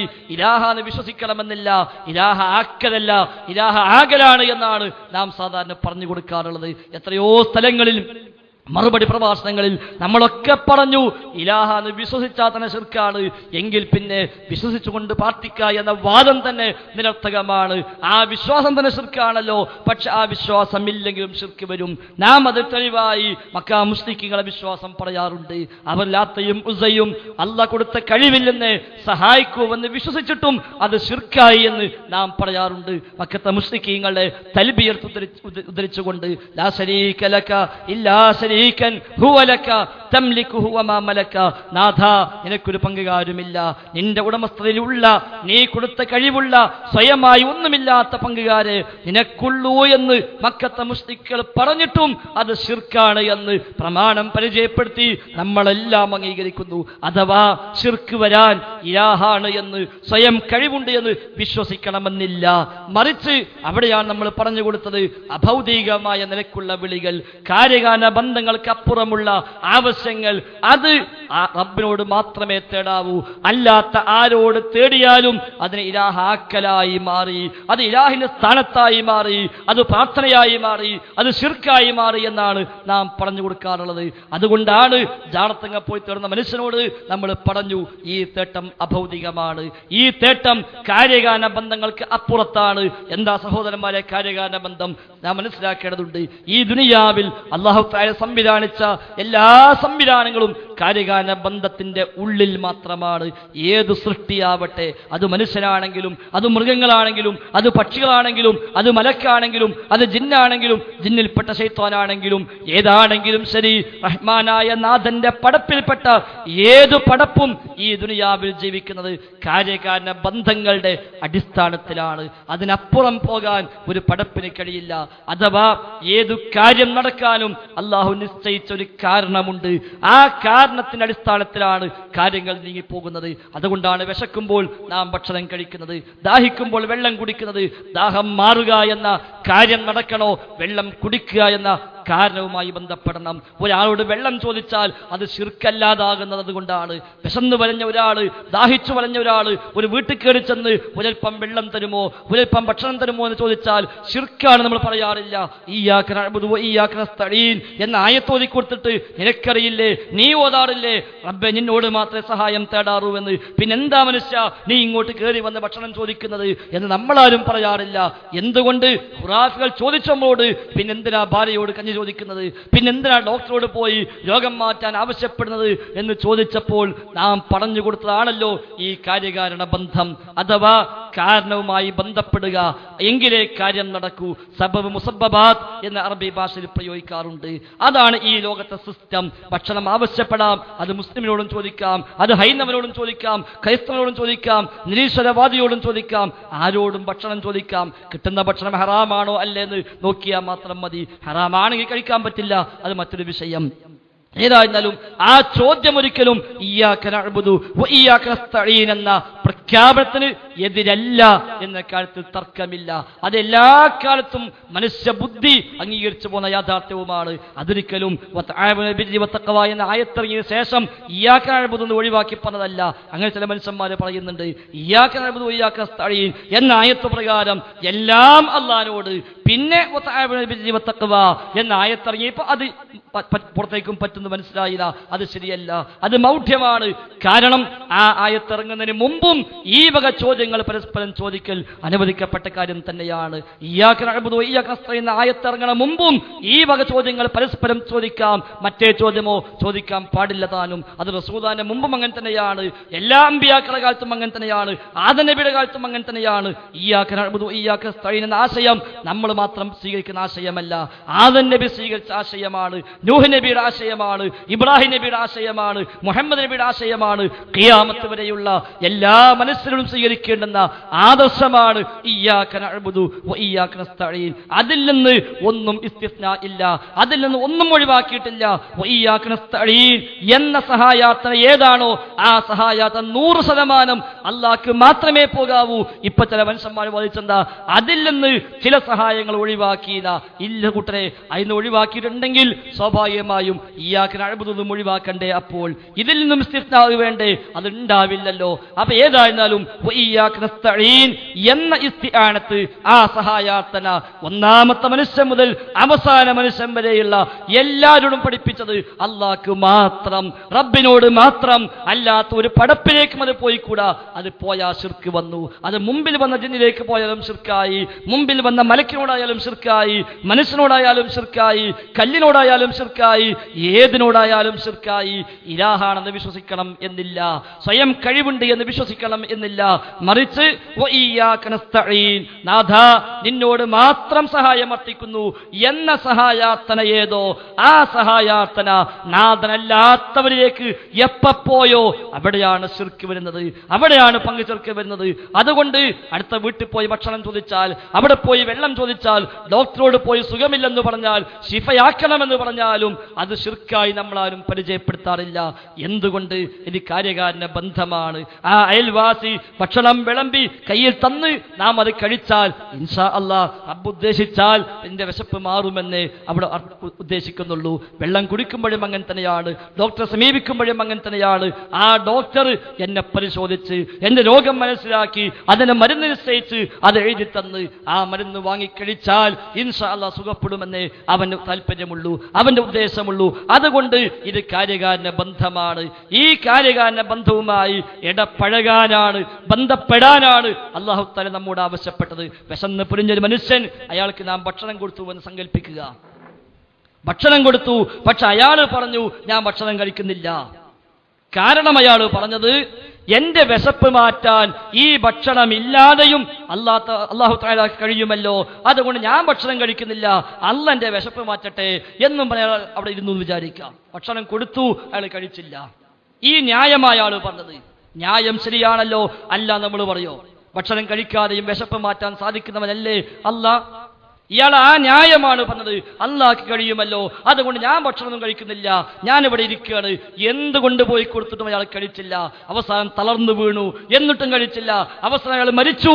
എങ്കിൽ എന്താ കൂട്ടർ അയാളെ വിധി? അയാൾക്ക് ആത്മഹത്യ ചെയ്ത കുറ്റം കിട്ടും, ആത്മഹത്യാ കുറ്റം കിട്ടും. എന്തുകൊണ്ട്? അല്ലാഹു നിശ്ചയിച്ച കാര്യകാരണ ബന്ധം അയാൾ ഉപയോഗപ്പെടുത്തിയില്ല. ഈ ന്യായം ഇവിടെ സ്വീകാര്യമല്ല. അല്ലാഹ് കഴിയാത്തതുകൊണ്ടല്ല, പക്ഷെ ഈ ലോകത്ത് അല്ലാഹ് വെച്ച സംവിധാനം ഭക്ഷണം കഴിച്ചിട്ട് വിശപ്പ് മാറലാണ്. എന്നാ ഭക്ഷണം കഴിച്ചുകൊണ്ട് മാത്രം മാറണമെന്നുണ്ടോ? ഇല്ല. ഭക്ഷണം കഴിക്കുന്നതോടൊപ്പം അല്ലാഹു തആലയുടെ തൗഫീഖ് വേണം വിശപ്പ് മാറാൻ. അല്ലെങ്കിൽ ഒരു പക്ഷെ എത്ര ഭക്ഷണം കഴിച്ചാലും വിശപ്പ് മാറാത്ത സാഹചര്യം ഉണ്ടാവാം. ഭക്ഷണം അങ്ങനെ കഴിക്കുന്നു, വെള്ളം അങ്ങനെ കുടിക്കുന്നു, ദാഹം മാറുന്നില്ല. അപ്പോൾ ഈ കാര്യകാരണ ബന്ധം സത്യത്തിന്റെ അടിസ്ഥാനത്തിൽ നാം പ്രവർത്തിക്കുന്നു. ഈ കാര്യകാല ബന്ധത്തിന് അപ്പുറത്ത് നിന്ന് അള്ളാഹു ഇടപെടുന്നു. അപ്പോഴാണ് ഇത് ഫലപ്പെടുന്നത്. അതുകൊണ്ട് ആ ഭക്ഷണം കഴിച്ചു കഴിഞ്ഞാൽ അൽഹംദുലില്ലാഹ്, അള്ളാഹ്ക്കാണ് സർവസ്തുതിയും. ഭക്ഷണം തന്നത് അയൽവാസിയായിരിക്കാം, സുഹൃത്തായിരിക്കാം, ആരാണെങ്കിലും ഹംദ് അയാൾക്കല്ല, ഹംദ് റബ്ബിന്.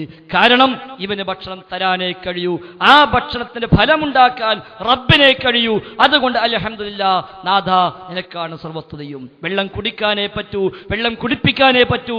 കുടിച്ച വെള്ളം കൊണ്ട് ദാഹം ശമിപ്പിക്കാൻ റബ്ബിനെ കഴിയൂ. അതുകൊണ്ടാണല്ലോ വല്ലദീ യുത്ഇമുനി വയസ്ഖീൻ, എനിക്ക് ഭക്ഷണം നൽകുന്നതും വെള്ളം നൽകുന്നതും അള്ളയാണ് എന്ന് ഇബ്രാഹിം നബി സ്വല്ലല്ലാഹു അലൈഹി വസല്ലം പറഞ്ഞത്. അഥവാ അല്ല അങ്ങനെ കൊണ്ടുപോയി കൊടുക്കുക എന്നതല്ല. കഴിക്കുന്ന ഭക്ഷണവും കുടിക്കുന്ന വെള്ളവുമൊക്കെ ഫലവത്താകുന്നത് ആ റബ്ബിന്റെ ഇടപെടൽ കൊണ്ടാണ്. രോഗം വന്നാൽ ചികിത്സിക്കാനേ നമുക്കാവൂ, മരുന്ന് കഴിക്കാനേ നമുക്കാവൂ. പക്ഷെ എത്ര മരുന്ന് കഴിച്ചാലും, എത്ര നല്ല ഡോക്ടറെ കണ്ടാലും, എങ്ങനെയെല്ലാം ചികിത്സിച്ചാലും ഭേദമാകാത്ത രോഗങ്ങൾ എത്രയുണ്ട്. എന്തു ചെയ്യാം? ശിഫയാക്കുന്നവൻ അല്ലാഹ്. വിത്തിടാൻ നമുക്ക് പറ്റും, വെള്ളമൊഴിക്കാൻ പറ്റും, വളമിടാൻ പറ്റും, കളപറിക്കാൻ പറ്റും, പരിചരിക്കാൻ പറ്റും. പക്ഷേ ആ വിത്ത് മുളപ്പിക്കാൻ ഒരാൾക്കുമാവില്ല, അത് റബ്ബിന് മാത്രം. അതുകൊണ്ട് വിത്ത് ഇടാൻ ഒരു പക്ഷെ അയൽവാസിയായ ജോസഫിനെ വിളിച്ചേക്കാം, വെള്ളം നനയ്ക്കാൻ ഇപ്പുറത്തുള്ള രാമനെ വിളിച്ചേക്കാം, ആരെയും വിളിച്ചേക്കാം. പക്ഷെ മുളപ്പിക്കാൻ അവരോട് പറയാൻ വകുപ്പില്ല, അത് റബ്ബിനോടേ പറയാവൂ. അത് ജാറത്തിൽ പോയി പറഞ്ഞാൽ അവർക്കുള്ള ഇബാദത്തായി, അമ്പലത്തിൽ പോയി പറഞ്ഞാൽ അവർക്കുള്ള ഇബാദത്തായി, കല്ലിന് മുമ്പിൽ പോയി പറഞ്ഞാൽ അവർക്കുള്ള ഇബാദത്തായി, തങ്ങളോടും ബീവിയോടും ഹോജയോടും സിദ്ധനോടും പോയി പറഞ്ഞാൽ അവർക്കുള്ള ഇബാദത്തായി. എന്തേ കാരണം? തങ്ങളോട് പോയിട്ട് തങ്ങളെ ഞാൻ കൃഷി ഇറക്കിയിട്ടുണ്ട്, അതൊന്ന് മുളപ്പിച്ചു തരണമെന്ന് പറഞ്ഞാൽ നിങ്ങൾ നാളെ എൻ്റെ കൃഷിത്തോട്ടം നനയ്ക്കാൻ വരണമെന്നല്ലല്ലോ അവിടെ ഉദ്ദേശിക്കപ്പെടുന്നത്. നിങ്ങൾ അല്പം വളം വാങ്ങിയിട്ട് കൊടുത്തയക്കണമെന്നല്ലല്ലോ അവിടെ ഉദ്ദേശിക്കുന്നത്. മറിച്ച് ഇതെല്ലാം ഞാൻ ചെയ്തിട്ടുണ്ട്, പക്ഷേ ഇത് നശിച്ചു പോകാൻ പാടില്ല, ഒരു സംരക്ഷണം ആവശ്യമാണ്. ഈ കാര്യകാല ബന്ധങ്ങൾക്ക് അപ്പുറമുള്ള ഒരു പ്രതീക്ഷ അയാളിൽ നിന്ന് വരുമ്പോൾ ആ പ്രതീക്ഷ തന്നെ ശിർക്കാണ്. ചോദ്യം രണ്ടാമത്തെ സ്റ്റെപ്പാണ്. ആ പ്രതീക്ഷ തന്നെ ശിർക്കാണ്. കാര്യകാല ബന്ധത്തിനപ്പുറം ഇടപെടാൻ കഴിയുമെന്ന ആ വിശ്വാസം തന്നെ ശിർക്കായി മാറി. ഈ കാര്യകാല ബന്ധത്തിന്റെ അപ്പുറവും ഇപ്പുറവും അതാണ് ഭൗതികവും അഭൗതികവും. വ്യത്യസ്ത അർത്ഥങ്ങളിൽ ഉപയോഗിക്കാവുന്ന പദമാണ് ഭൗതികം അഭൗതികം. അദൃശ്യം എന്ന അർത്ഥത്തിൽ അഭൗതികം പറയാറുണ്ട്, മലയാള ഭാഷയിൽ പ്രയോഗിക്കുകയും ചെയ്യാം. പക്ഷേ നാം സാധാരണ അഭൗതികമായി ചോദിക്കുക, അഭൗതികമായി തേടുക, അഭൗതികമായി സഹായിക്കുക, അഭൗതികമായി ദോഷം വരുത്തുക എന്നൊക്കെ പറയുമ്പോൾ നമ്മളെല്ലാം ഈ കാലമത്രയും മനസ്സിലാക്കി പോന്നതും പഠിപ്പിച്ചു വെച്ചതും എഴുതി വെച്ചതുമെല്ലാം എന്താണ്? ഈ പറഞ്ഞ കാര്യകാരണ ബന്ധങ്ങൾക്ക് അപ്പുറമുള്ള ഒരു ഇടപെടൽ. ആ ഇടപെടൽ റബ്ബിന് മാത്രമേ സാധിക്കൂ, മറ്റൊരാൾക്കും കഴിയില്ല, മറ്റൊരാൾക്കും കഴിയില്ല. ഇപ്പൊ ഈ സമ്മേളനത്തിന്റെ ഭാഗമായി നാം ഇറക്കിയ നവോത്ഥാനത്തിന്റെ നൂറ്റാണ്ട് എന്ന പുസ്തകത്തിലും പോലും ഈ ആശയം നാം പഠിപ്പിച്ചു വെച്ചിട്ടുണ്ട്. ഈ പുസ്തകത്തിന്റെ 5-ാമത്തെ പേജിൽ നാം ഇപ്പോ സമ്മേളനത്തിന്റെ ഭാഗമായി സ്കോഡ് വർക്കിലൂടെ എല്ലാ വീട്ടിലും എത്തിച്ച സാധനമാണല്ലോ നവോത്ഥാനത്തിന്റെ നൂറ്റാണ്ട് എന്ന ഈ പുസ്തകം. നമ്മളൊന്ന് വായിക്കേണ്ടതുണ്ട്. ഇതിന്റെ 5-ാമത്തെ പേജിൽ വ്യക്തമായി എഴുതി, കാര്യകാരണ ബന്ധങ്ങൾക്ക് അതീതമായ രീതിയിൽ മനുഷ്യ ജീവിതത്തിൽ ഇടപെടാൻ സാധിക്കുന്ന ഒരേ ഒരു ശക്തി പ്രപഞ്ചാതീതനായ ജഗന്നിയന്താവ് മാത്രമാണെന്നാണ് ഇസ്ലാം പഠിപ്പിക്കുന്നത്. കാര്യകാല ബന്ധങ്ങൾക്ക് അതീതമായ രീതിയിൽ മനുഷ്യ ജീവിതത്തിൽ ഇടപെടാൻ സാധിക്കുന്ന ഒരേ ഒരു ശക്തി അല്ലാഹ് മാത്രം എന്ന് ഈ പുസ്തകത്തിൽ പോലും എഴുതി വെച്ചു. അത് തന്നെയാണ് കുഞ്ഞീദ് മദനി ഇസ്ലാമിന്റെ അടിത്തറ തൗഹീദ് എന്ന ഈ പുസ്തകത്തിൽ പഠിപ്പിച്ചത്. അള്ളാഹുവിന്റെ ഇസ്ലാമിന്റെ ജീവൻ എന്ന പുസ്തകത്തിലും കുഞ്ഞീദ് മദനി അതേ കാര്യം തന്നെ ഇതിന്റെ 11-12 പേജുകളിൽ രേഖപ്പെടുത്തി വെച്ചു. അഭൗതികമായി സഹായിക്കാൻ അള്ളാഹ്ക്ക് മാത്രമേ കഴിയൂ. ഇപ്പൊ നോട്ടീസിൽ എന്നെപ്പറ്റി ഏറ്റവും വലിയ ഒരു ആരോപണം എന്താ? കുഞ്ഞീദ് മദനിന്റെ വാചകം ഞാൻ ദുർവ്യാഖ്യാനിച്ചു, ജിന്നിനോട് വിളിക്കാൻ തെളിവാക്കിയില്ല. ജിന്നിനെ വിളിക്കാൻ ഒന്നും തെളിവാക്കിയിട്ടില്ല, തെളിവില്ലാതെന്ന എന്റെ വിശ്വാസം. ജിന്നിനെ വിളിക്കാൻ തെളിവില്ല. ജീവിതത്തിലെ ഒരു ഘട്ടത്തിലും ജിന്നിനെ വിളിക്കാൻ വകുപ്പില്ല. ഒരു കാര്യം ചോദിക്കാനും പാടില്ല. ഭൗതികമായതും ചോദിക്കാൻ പാടില്ല, അഭൗതികമായതും ചോദിക്കാൻ പാടില്ല, ഏതും ചോദിക്കാൻ പാടില്ല. ഒന്നും നമുക്ക് അനുവദിക്കപ്പെട്ട രീതിയല്ല.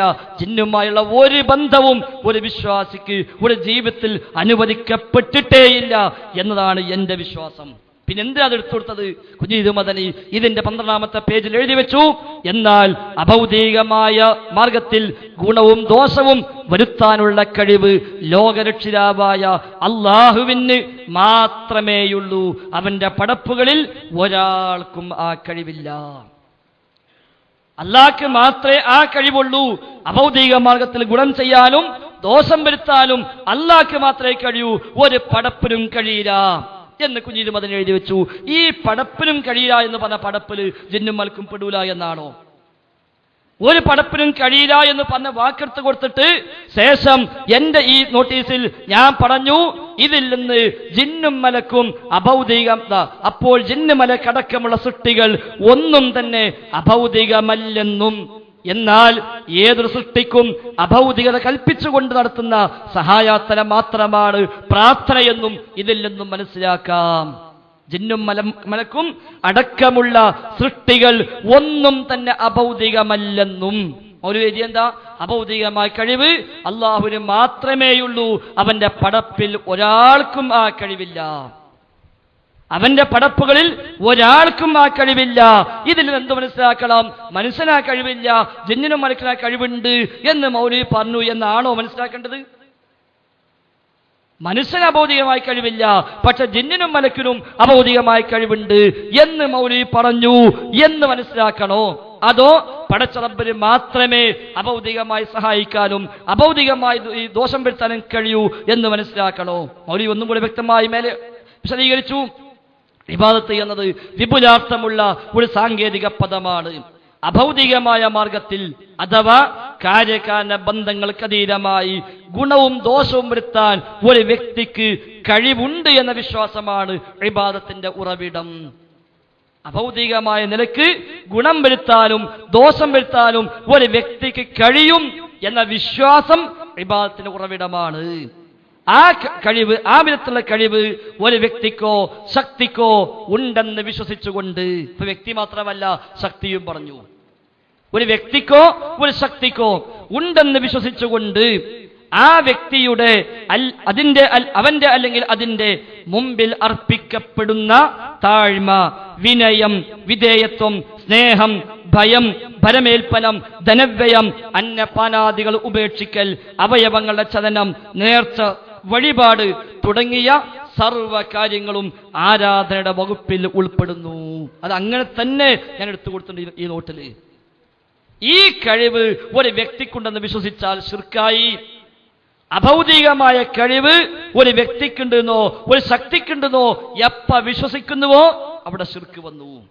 പിന്നെ ചോദിക്കേണ്ട ആവശ്യമില്ല. ചോദിച്ചാൽ അതും ശിർക്കായി, ചോദിച്ചില്ലെങ്കിലും ശിർക്ക് തന്നെയാണ്. ഒരാൾ ജിന്നിനോട് ചോദിച്ചിട്ടില്ല വിചാരിക്കാം, ജിന്നിനോട് ജീവിതത്തിൽ ചോദിച്ചിട്ടേ ഇല്ല, പക്ഷെ അയാളെ വിശ്വാസം എന്താ? ജിന്നിനെ അഭൗതികമായി സഹായിക്കാൻ കഴിയും, ജിന്നിനെ അഭൗതികമായി ദോഷം വരുത്താൻ കഴിയും. ജിന്ന അഭൗതികം എന്ന് പറഞ്ഞാൽ അതാണ് വരിക. ജിന്ന അഭൗതികം എന്ന് പറഞ്ഞാൽ പിന്നെ വരലെന്താ? ജിന്നും ശൈത്വാൻ, ജിന്നിൽപ്പെട്ട ദുഷിച്ചതാ ശൈത്വാന്. ജിന്നിന്റെ ഒന്നാമത്തെ വാപ്പ ഇബ്ലീസ്, ഓന്റെ മക്കളാണ് ജിന്നുകള്. അതിൽ പിഴച്ചവരാണ് പിശാചുക്കള്. അതിൽ നല്ലതുണ്ട്, ചീത്തയുണ്ട്, മുസ്ലിമുണ്ട്, കാഫിറുണ്ട്. സൂറത്തുൽ ജിന്ന് ഒന്ന് അർത്ഥസഹിതം വായിച്ചു നോക്കിയാൽ മതി.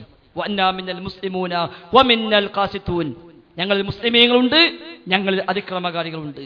വഅന്നാ മിന്നസ് സ്വാലിഹൂന വമിന്നാ ദൂന ദാലിക കുന്നാ ത്വറായിഖ ഖിദദാ, ഞങ്ങളിൽ സ്വാലിഹീങ്ങളുണ്ട്, ഞങ്ങളിൽ അല്ലാത്തവരുണ്ട്, ഞങ്ങൾ വ്യത്യസ്ത വിഭാഗങ്ങളാകുന്നു. വിശുദ്ധ ഖുർആനിൽ സൂറത്തുൽ ജിന്നിൽ അല്ലാഹു തആല പറഞ്ഞതാ, സ്വാലിഹീങ്ങളുണ്ട്, അല്ലാത്തവരുണ്ട്, ഞങ്ങൾ വ്യത്യസ്ത വിഭാഗങ്ങളാണ്. അപ്പൊ ഈ വ്യത്യസ്ത വിഭാഗങ്ങളിൽപ്പെട്ട പിഴച്ചവരാണ് ശൈത്വാന്മാർ, പിശാചുക്കൾ. വിശുദ്ധ ഖുർആൻ പറഞ്ഞു, അഫതത്തഖിദൂനഹു വദുർരിയതഹു ഔലിയാഅ മിൻ ദൂനി, സൂറത്തുൽ കഹ്ഫിൽ. അഫതത്തഖിദൂനഹു, ആ ഇബ്ലീസിനെ നിങ്ങൾ സ്വീകരിക്കുന്നുവോ, വദുർരിയതഹു, അവന്റെ സന്താന പരമ്പരയെയും, ഇബ്ലീസിനെയും അവന്റെ സന്താനങ്ങളെയും നിങ്ങൾ സ്വീകരിക്കുന്നുവോ, ഔലിയാ, മിത്രങ്ങളായി, കൈകാര്യകർത്താക്കളായി, സഹായികളായി നിങ്ങൾ സ്വീകരിക്കുന്നുവോ? സ്വീകരിക്കാൻ പാടില്ല എന്നർത്ഥം. അപ്പൊ അവനുണ്ട്, അവന്റെ മക്കളുണ്ട്, മക്കൾ ജനിക്കുന്നു, വളരുന്നു, അവര് മരിച്ചു പോകുന്നു. ഇബ്ലീസിന് ഖിയാമത്ത് വരെ ആയുസ് കിട്ടി. അതുകൊണ്ട് ചോദിച്ചു വാങ്ങി, റബ്ബി അൻളിർനി ഇലാ യൗമി യുബ്അസൂൻ, നാഥ ജനങ്ങൾ ഉയർത്തെഴുന്നേൽപ്പിക്കപ്പെടുന്ന നാൾ വരെ നീ എനിക്ക് ആയുസ് നീട്ടിത്തരണം. എല്ലാവർക്കും ആ ആയുസ് ഉണ്ടെങ്കിൽ പിന്നെ ചോദിക്കേണ്ട കാര്യമില്ലല്ലോ. അപ്പൊ ഓന് മാത്രം സ്പെഷ്യൽ ആയുസ് കിട്ടി, മറ്റോലൊക്കെ ജനിച്ചു വളർന്ന് അവരായുസ് കഴിയുമ്പോൾ മരിച്ചു പോകുന്നു. അതിനിടയിൽ മനുഷ്യന്മാരെ പഴിപ്പിക്കുക എന്ന, ശിർക്കിലേക്ക് കൊണ്ടുപോവുക എന്ന വാപ്പാന്റെ അജണ്ടക്ക് വാപ്പയെ സഹായിച്ചുകൊണ്ട് ഒപ്പം കൂടി കൊടുക്കുന്നു. ആ ജീവിതകാലത്തിനിടയ്ക്ക് പരമാവധി എത്ര ആളെ പഴിപ്പിക്കാൻ പറ്റുമോ അത്ര ആളെ പഴിപ്പിച്ചോടെ മരിച്ചു പോകും. ഇതാണ് ഖുർആനും ഹദീസും പഠിപ്പിക്കുന്ന അധ്യാപനം. അമാനി മൗലവിയുടെ വിശുദ്ധ ഖുർആൻ വ്യാഖ്യാനത്തിന് ജിന്നുമായി ബന്ധപ്പെട്ട വിശദമായ വ്യാഖ്യാനക്കുറിപ്പുണ്ട്. അത് എല്ലാവരും വായിക്കണമെന്ന് സൂചിപ്പിക്കുകയാണ്. അതൊന്ന് വായിച്ചാൽ മതി. എന്നാ പിന്നെ ഏറി വന്നാൽ ഞാൻ ശിർക്കിലാണെങ്കിൽ അമാനി മൗലവിന്റെ ഒപ്പം ഉണ്ട് എന്ന് വിശ്വസിക്കേണ്ടി വരും. ആ ശിർക്കിൽ ഞാൻ മാത്രമല്ല എന്ന് ആ ഒരു വ്യാഖ്യാനക്കുറിപ്പ് വായിച്ചാൽ, അതേപോലെ ഡോക്ടർ ഉസ്മാൻ സാഹിബിന്റെ മനുഷ്യന്റെ മുഖ്യശത്രു എന്ന പുസ്തകം നിർബന്ധമായും വായിക്കണം. മനുഷ്യന്റെ മുഖ്യശത്രു എന്ന പുസ്തകം സൽസബീലിൽ 1971 3 ലക്കങ്ങളിലായി വന്ന ലേഖന പരമ്പര. അത് പിന്നീട് 90കളിൽ പുസ്തകമാക്കി പ്രസിദ്ധീകരിച്ചു. ഇപ്പൊ പുതിയ പതിപ്പ് വീണ്ടും ഇറങ്ങി. അത് ഏതെങ്കിലും സംഘടിപ്പിച്ചിട്ട് അതൊന്ന് വായിക്കണം. മനുഷ്യന്റെ മുഖ്യശത്രു എന്ന ഈ പുസ്തകം ഇത് എന്തായിരുന്നാലും വായിക്കണം.